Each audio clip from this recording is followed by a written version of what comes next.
open pipe, bakit sila hinuhuli, anong difference sila sa big bike, di ba? Kasi pag naka big bike ka, ganun din ang maingay din yun, di ba? Tapos, pag nag-open muffler ka, na-achieve mo din yung ganung tunog.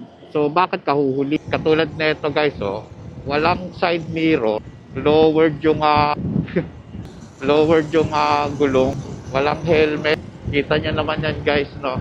Anong tawag sa motor na yan guys? Ayan, oh. Kamote rider.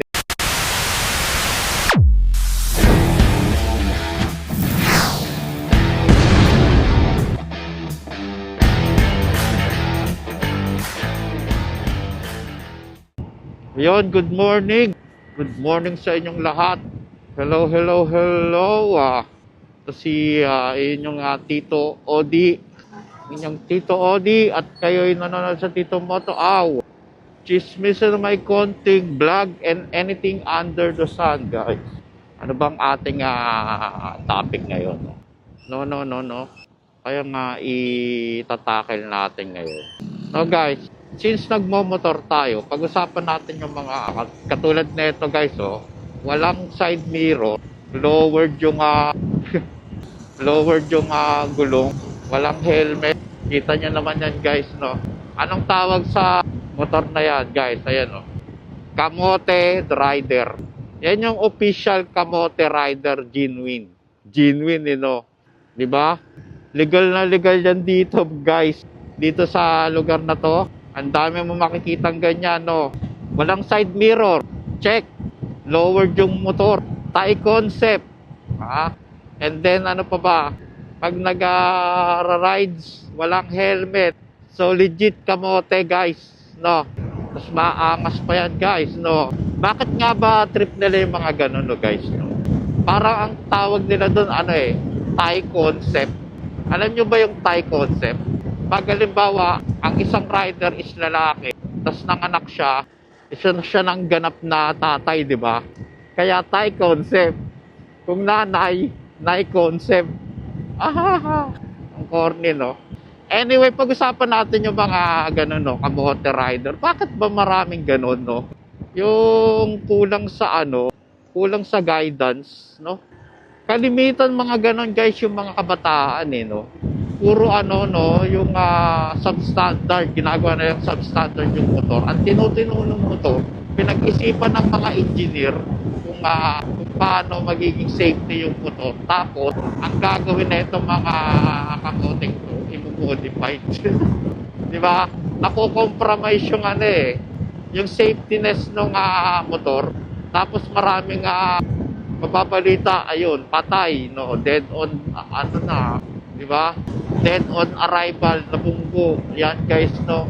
Ewan ko ba, bakit tontuwa sila sa mga ganong pang-forma, ganon, no. Okay lang sana kung no. I-show mo lang kasi may mga show na ganyan yung modification. Pero kung gagamitin mo sa daily, no, no, nakakatakot kasabay sa mga katulad nito kalsada, no. Lalo na walang mga side mirror, no? Ginagawa nilang ginagawa nilang bike. Kung gusto mo ng itsurang bike, bumili ka na lang ng bike, no? May mga mamahalin pang ang bike mga 100,000. Yun na bilhin mo kung gusto mo maging ganun itsura ng motor mo, di ba? Nag-bike ka na lang sana, hindi ka nagmotor. Tama ba? Yon, di ba? Kasi hindi lang naman ikaw yung nasa kalsada, marami, di ba? Lalo na kung halimbawa kamote ka mag-drive, no? Singit ka ng singit. Yan, kaya tayo napupula ang mga riders, no? Singit ng singit. Bakit nga ba ang mga rider, no, guys, katulad natin na singit? Ang thinking kasi is, lagi tayong nauuna, no? Gusto natin laging mauna. Katulad nito, no? Bakit nga ba tayo gusto mauna? Kasi ito, sample, no, guys, no? Pag ito, sinabayan natin itong dalawang malaking to, delikado kasi ang daming blind spot nito. So, dapat either paunahin mo sila, uunahan mo kasi pag sinabayan mo yan, mayayari ka. At katulad nito, ang bagal na itong kotse, nag-aalangan siya. Yan, Pag ganito, safe ka na.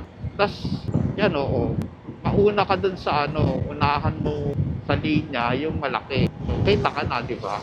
Yun, ganun. Kaya yung minsan mga rider, sumisingit. Kasi, pag sumabay tayo sa four wheels, ang four wheels kasi, may mga blind spot dyan, no? Minsan kasi may mga four wheels na kamote din, di ba? Mahirap kung sasabayan mo yung speed nila. Hindi ka, I think, para sa akin hindi safe. So hangga't maaari, 'di ba? Kaya pasensya na sa mga four wheels. Kaya katulad nito. Kapag sinabayan natin 'yan, nasa likod lang tayo. Bigla kasing may mga four wheels na biglang pipreno, hindi nagsisignal. Yun yung mga delikado Saka ang hirap ng tawag dito, ang hirap nung sasabay mo yung speed nila, ang init kaya. Masakit sa balat, lalo na ang pormahan natin naka-leather, no? So, ganun guys. Pero ako naman, sumisingit ako ng alam kong walang mapapahamak, no? Walang kasagabal. Saka lagi kong singit, make sure ko na kita ako ng driver. Yung iba kasi mga kamote, di ba? No? Gusto nila, wala silang pakialam. Singit sa kanan, singit sa kaliwa. Ikakat yung linya mo. So, yun ang delikado. Diba? Either sisingit ka, kung sisingit ka, bumusina ka para alam nila na yung presence mo nandun. Tama ba? Yan, isa pa. Ano pa bang mga uri ng kamoting driver, no? Ang dami ko rin nakakasabay sa kalsada. May helmet, guys, may helmet. Pero nakapatong lang. Alam niyo yun, guys? Hindi niya talaga sinusuot yung helmet, yung full face na helmet, ipapatong lang sa ulo. Hindi mapoproteksyonan yung ulo mo protektado ka lang sa mga nahuhuli, no? Tapos ang ano pa nun guys, no? Delikado kasi yun Paano kung nasa likuran mo siya, ay nasa harapan mo siya, tapos biglang malaglag, no? Di madadamay ka pa. Gugulong yun sa kalsada, iwasan mo, di ba? Hindi nila naiisip yun no? No. Marami kong gano'n ang tawag ko doon, kamote helmet Kamote helmet, di ba? Yung nakapatong lang sa ulo, mamaya hanap tayo ng gano'n. Yung mga no. Ewan ko ba, hindi ko alam kung bakit parang mas ano pa sila, no, proud pag nakaganon sila, no. Yun ang mga mga habit ng mga ibang riders no. Hindi naman lahat, marami matitinong riders, diba? Ang kalimitan lang kasi talaga mga kabataan talaga guys. Yan, dapat talaga i-guide natin yung mga yan no. Ang dami kasing kalokohan Alam mo yung ano nila is papogi lang. Papapogi lang sila ganun. Sige, pasok. Dami. Ano guys, so pag sinabayan natin yung ganyang kalaki, ay yari ka dyan. O, diba? Kaya minsan talagang no choice ka. Pag naka two wheels ka, kailangan talaga either paunahin mo o unahan mo siya. Kasi pag pinauna mo naman, minsan yung mga bus, lalo na yung mga bus na yan, hindi yan nagsisignal mali pa nga yung singit.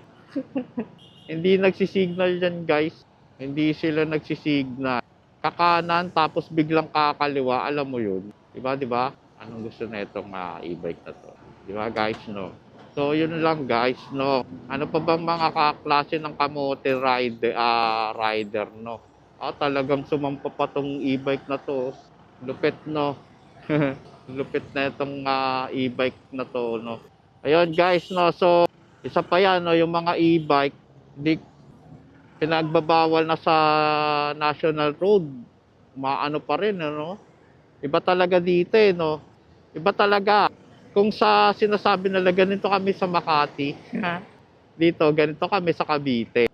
Kung makakakita ka ng mga professional kamote, yan, pumunta ka sa Cavite, di ba?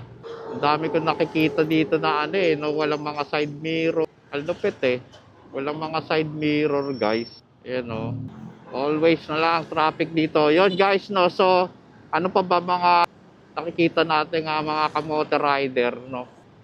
No? Di ko alam kung bakit naging ugali na ng mga rider, no?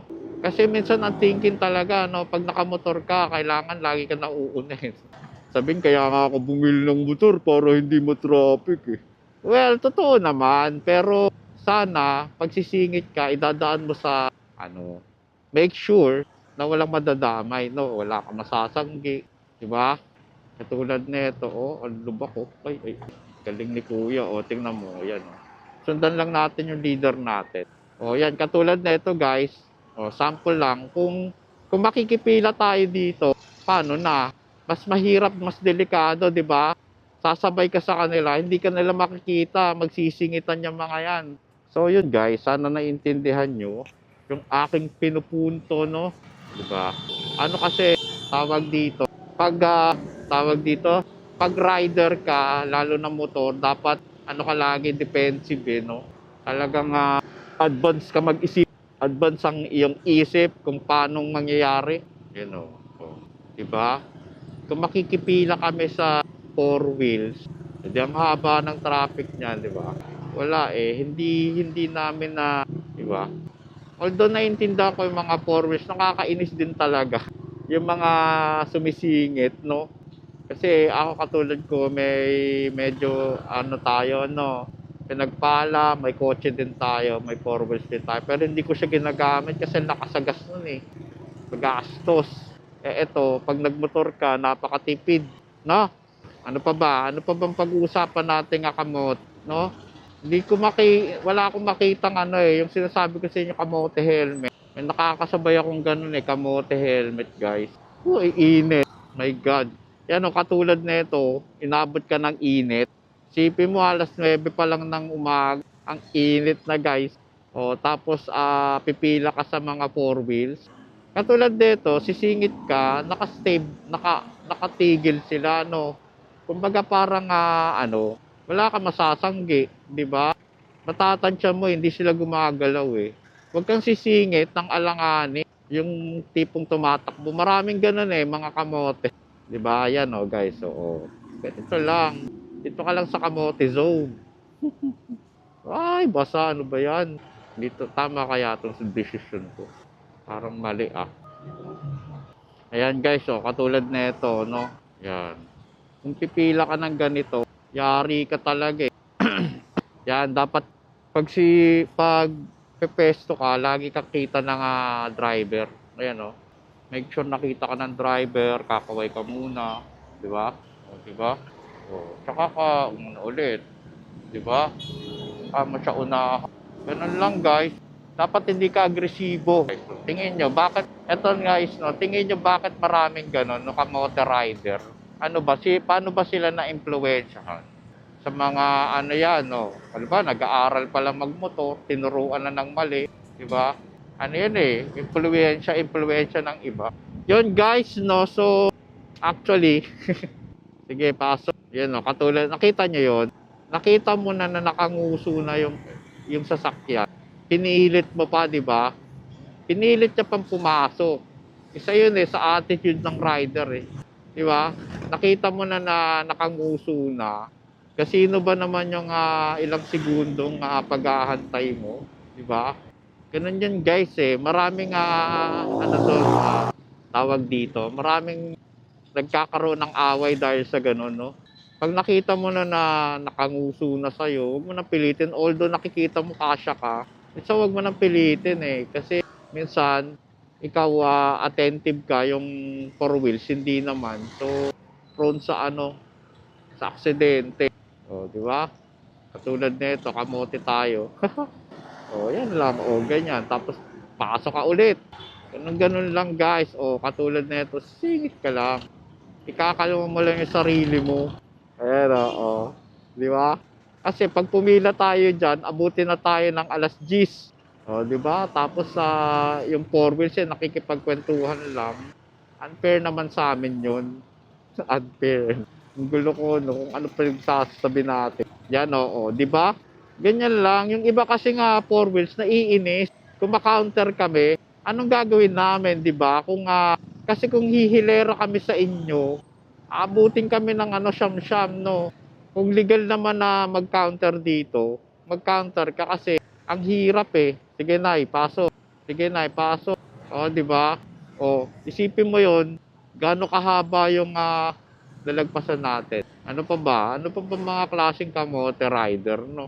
Wala na akong maisip eh, kasi major yun eh. Yung mga major na walang side mirror. Pero guys, ito ang tawag dito. medyo controversial to, no? Yung mga open pipe, no? Kasi, tingnan mo guys, hindi ka naka-big bike, pero gusto mo ma-achieve yung tunog ng big bike, no? Kaya nag-open pipe sila. Yung, alam, kung tama ako kung ganun yung trip talaga nila, no? Ngayon, syempre, yung mga ganun kasi hinuhuli, iniisip ko, ano kayang violation na ibibigay sa kanila, disturbing public noise pollution, parang ganon, no? 'Di ba?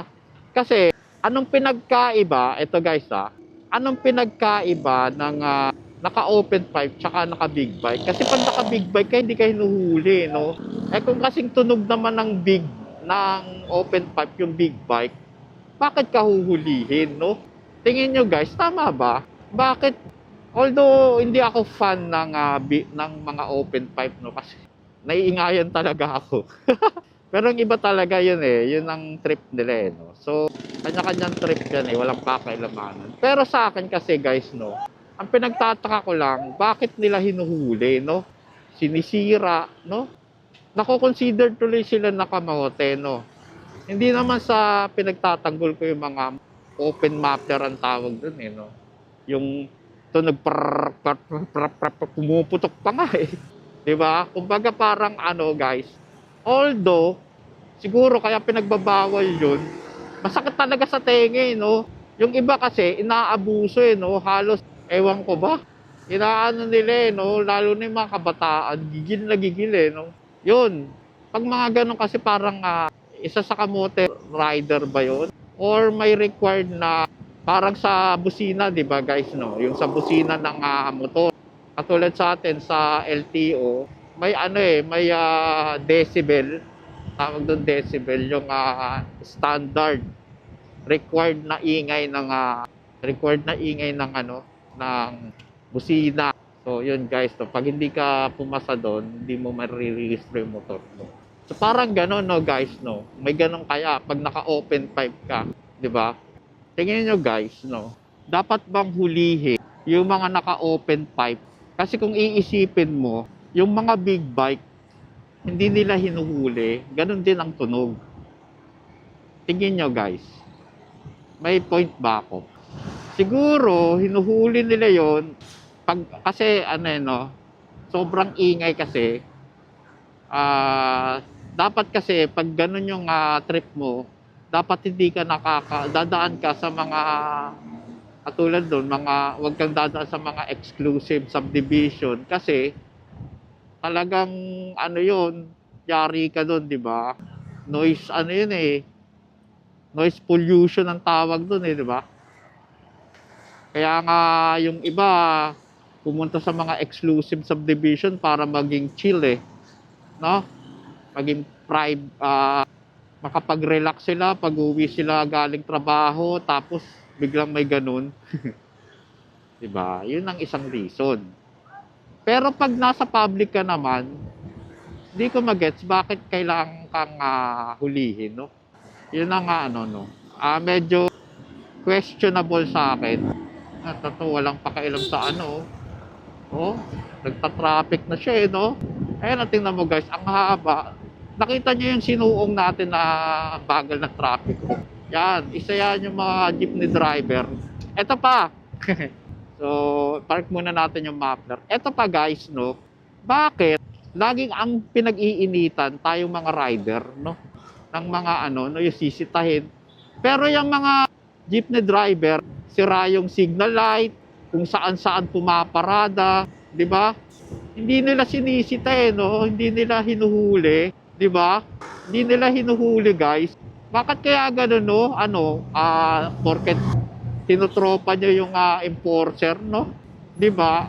Unfair Maraming jeepney driver na gano'n. Sira yung signal light. May signal light nga, hindi nagsisignal. Pero, nasa driver na yun. Pero yung sira yung signal light, tapos, nasa kaliwa, biglang kakanan, no? Walang pakailam sa sa tawag dito. Wala silang pakailam sa nasa likuran nila. Dapat yan ang mga hinuhuli, no? Ito, katulad na ito, guys, walang tail light, diba? Display lang. Hindi mo alam kung pepreno o ano, 'di ba? Hindi hinuhuli. What the hell is that, 'di ba? Ano 'yun? Favorite tropa? Tropa ko kasi yung ano no? Kaya ganon. Uy, astig yun ah. Kita nyo yun? Yan guys, no? So sa atin, unfair yun, di ba? Kasi ang kalimitang hinuhuli, yung mga ano, tawag dito, tayo mga rider na, alam mo yun, lalo na yung mga ano, no? Oh, astig to. Oh, astig. Astig yung setup ng motor niya, no? Pang! Yun, no? Oh, astig, oh. May ano pa, oh. Oh, pani. Ganda rin pala nung ano, side mirror na yun, no? Ganda ng side mirror niya, eh. Ayos, no? Ang ganda, no? Astig, oh. Guys, oh. Chill ride lang siya, oh. Shoutout sa'yo, kuya. Ganda ng setup mo. Pure black. Ayos, no? Tapos, ang helmet niya, white. Astig. Yun, so, tingin nyo, guys, no? Unfair ba? Unfair. Yung mga visit na, ano, yung mga jeepney driver. Yung mga panahon ng aking tatay. Yan ang tinatawag na hari ng kalsada, no? Ngayon, ang sinasabi ngayon nila, ang mga motor na ang hari ng kalsada. Di ba? Yan ang mga ano, no, guys, no? Bakit kakatulad dito, guys? Sobrang sikip. Dito pa sila nagpipick up ng pasahero, no? Wala silang pakialam kung maano sila matatraffic.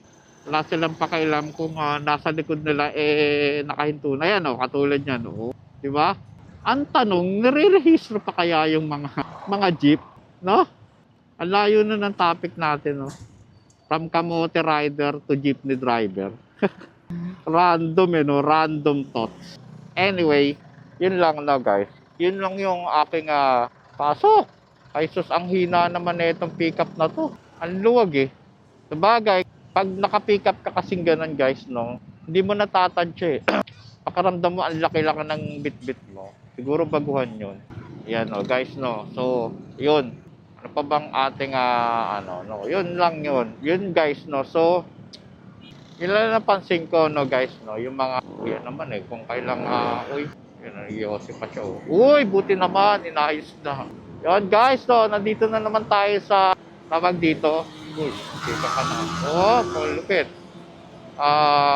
Andrea Brillantes Road. Yan. O, diba? Uy, chill lang tayo, guys. Chill lang. Ito pa, guys, no, may nakakasabay ako.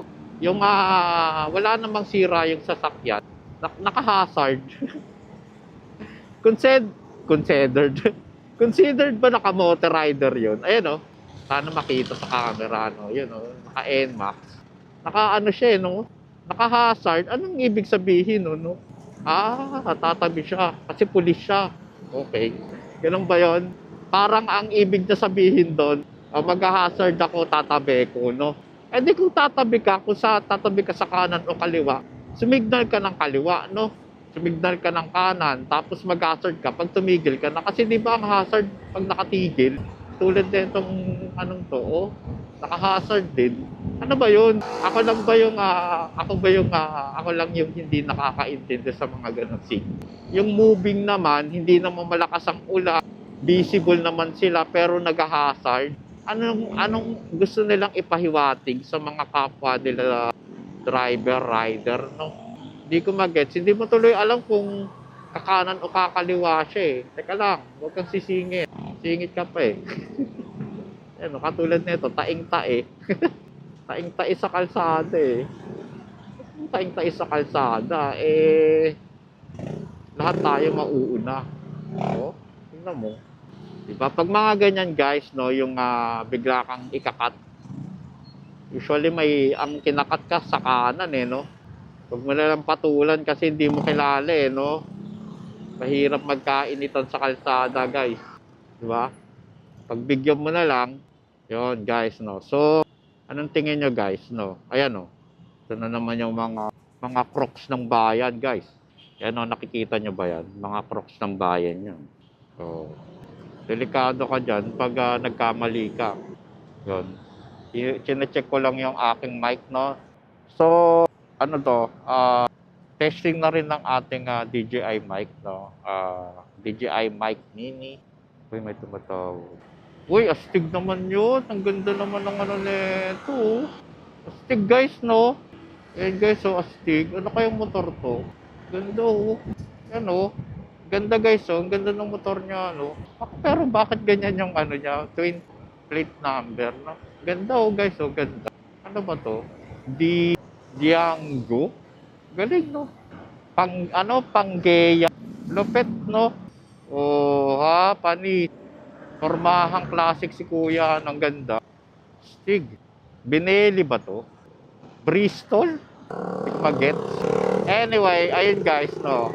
Oh, isa pa to, yung tricycle driver, no guys. Isa rin yan. Minsan galit na galit yan eh, pag napupulaan. Yung, sila yung nabansagan na ano eh, liko muna bago lingon. Liliko muna bago lilingon eh, no. Ang daming ganyan eh, yung liko muna bago lingon. Mga tricycle driver. Sila pagalit nun guys, no. Uy, mali. Sabi ko sa'yo, mag-stay lang tayo eh. Ano nangyari dito? Yeah. Wow. Yan o guys, no. Dito sa anong to, lugar na to, maraming huli. Itong tinatawag ko na hulihan zone. Kasi nga, katulad yan, balandra siya, di ba?